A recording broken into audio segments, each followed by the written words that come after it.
जय श्री कृष्ण दोस्तों। आज मैं आपको बताने वाली हूँ कार्तिक मास कथा महत्व अध्याय 12। तो नारद जी ने कहा, तब इंद्रादिक देवता वहां से भय कंपित होकर भागते भागते बैकुंठ में विष्णु जी के पास पहुंचे। देवताओं ने अपनी रक्षा के लिए उनकी स्तुति की।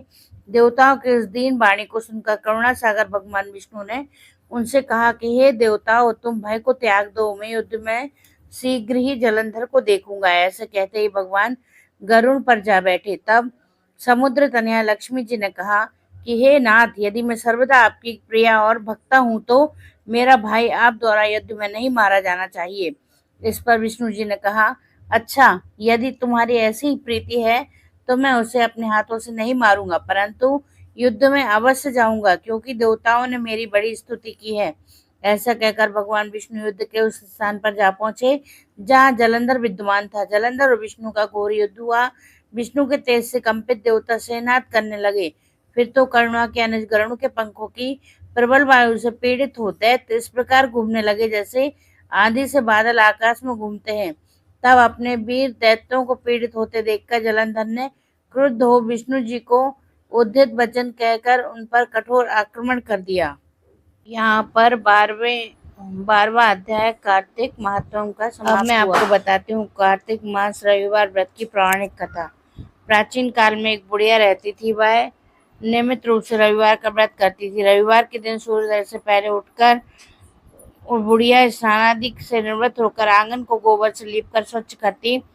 उसके बाद सूर्य भगवान की पूजा करते हुए रविवार व्रत कथा सुनकर सूर्य भगवान को भोग लगाकर दिन में एक समय भोजन करती। सूर्य भगवान की अनुकंपा से बुढ़िया को किसी प्रकार की चिंता एवं कष्ट नहीं थी। धीरे धीरे उसका घर धन धान से भर रहा था। उस बुढ़िया को सुखी होते देख उसकी पड़ोसन उससे जलने लगी। बुढ़िया ने कोई गाय नहीं पाल रखी थी, अतः वह अपनी पड़ोसन के आंगन से बंधी गाय का गोबर लाती थी। पड़ोसन ने कुछ सोचकर अपनी गाय को घर के भीतर बांध दिया। रविवार को गोबर न मिलने से बुढ़िया अपना आंगन नहीं लीप सकी।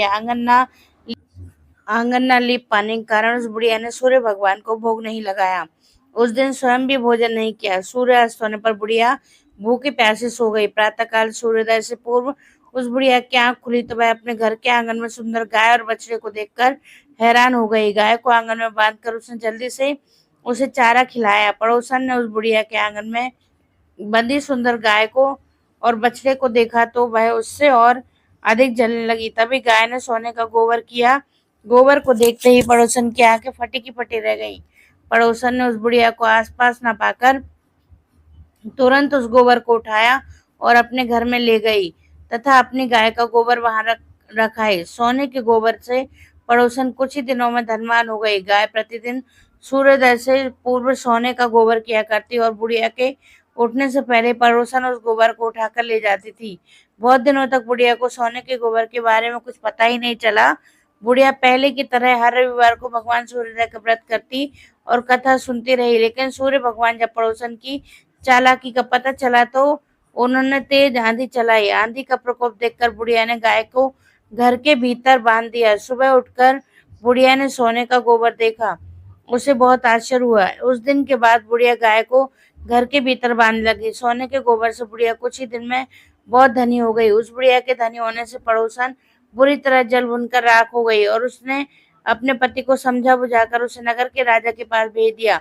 सुंदर गाय को देखकर राजा बहुत खुश हुआ। सुबह जब राजा ने सोने का गोबर देखा तो उसको आश्चर्य का ठिकाना ना रहा। उधर सूर्य भगवान की प्यासी बुढ़िया को इस तरह प्रार्थना करते देख वह बहुत करुणा आई। उसी रात सूर्य भगवान को राजा को स्वप्न में कहा, राजन बुढ़िया की गाय व बछड़ा तुरंत लौटा दो, नहीं तो तुम पर विपत्तियों का पहाड़ टूट पड़ेगा, तुम्हारा महल नष्ट हो जाएगा। सूर्य भगवान ने स्वप्न पूरी तरह भयभीत राजा ने प्रातः उठते ही गाय और बछड़ा बुढ़िया को लौटा दिया। राजा ने तुरंत बहुत सा धन देकर बुढ़िया से अपनी गलती के लिए क्षमा मांगी। राजा ने पड़ोसन और उसके पति को इस दुष्टता के लिए दंड दिया। फिर राजा ने पूरे राज्य में घोषणा कराई कि सभी स्त्री पुरुष रविवार का व्रत किया करें। रविवार का व्रत करने से सभी लोगों के घर धन धान से भर गए। राजतय में चारों ओर खुशहाली छा गई। स्त्री पुरुष सुखी जीवन यापन करने लगे तथा सभी लोगों के शारीरिक कष्ट भी दूर हो गए। जय श्री